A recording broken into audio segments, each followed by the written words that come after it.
اولا السلام علیکم و خلق تاجیکستان. سلامی خود رو با مردم غریب تاجیکستان میرسانم.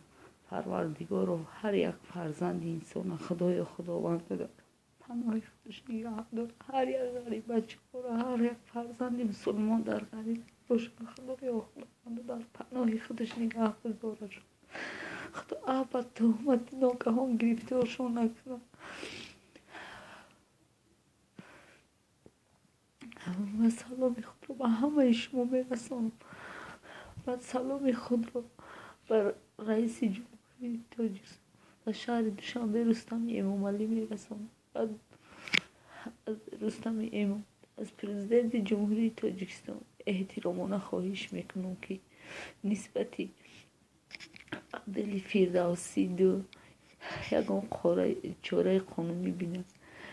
روز 8 شوهر مرا کمتر سپیرنای نوشیدگی گرفتیم بردن شد و تهمت کردن که فرزند خود را رسیده.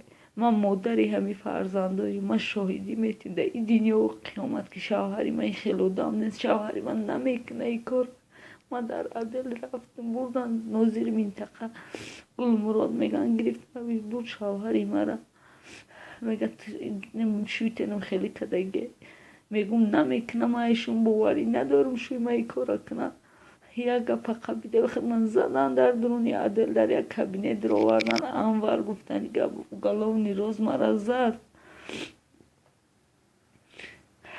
ما 5 تا فرزند دارم. فرزند من همه نابالغ مایده هم. فرزندی کلانی مسیف یک مایده که اون دوبانگی 1 ساله هم. این شوهر مرا 3 روز بردن در ایویس محکم کردیم. من نمیدونم ارزش کوید من در کی بگم. گپ میزنی میگه او فرزندای دولته، او فرزندی دولته. 3 روز شوی مرا محکم کردیم. 3 روز به خدا قسم فرزندای ما گشنه. من همین بگه ای پیش شوهرم اومد و فرزندای ما نام میگه نشید و بچه من خونه همسایه نان دروی کرد یا نان آورده. نمیدونم کودکای من 5 تا کودک چخل میخورن نان.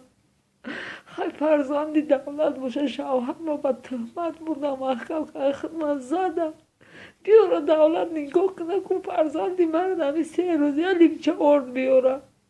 من در یک ماه خونه ای من در بنک زلو 8000 تومان بنک دارم. من نمیدونم ارزش کوید من در کی کنم نسبت کارمندان میلیسیا.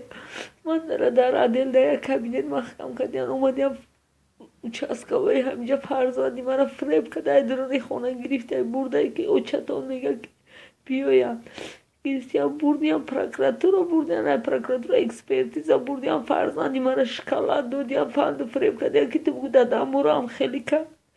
گودت میگه مرا هر چی گفتن هر چی دادن نمی خیلی گفتن که بگو نمیگه پاره که هنگی دادت میگیریم محکمت میکنه. همه راست گفتن و چه من دروغ میگن طرف فریب کردیم. چه در کدام اساس فرزندی من نابالغه به مادرش میبرن در پروکراتور میپرسنش، به مادرش میبرن اکسپرت میکنن. این قانون در کجا؟ التماس میکنن رستم امامعلی را التماس میکنن جناب عالی را نسبت ملیسا بگیره قانون بینه یکان چاره قانونی بینه. امامعلی رحمان یگان عیب نداره، یگان گناه نداره. نگه بخیلی سگ بچه های گشنه به ناموس گرفتیان هم نامی جناب عالی را گنده میکنن و مردم ای جناب عالی میبینن. التماس میکنن امامعلی رحمان پدری ملت بگیرید نسبت همین چوره بینه. شوهری مرا زدیان در تاک موندیان اینولیدی 3 گروپه یک گرده داره.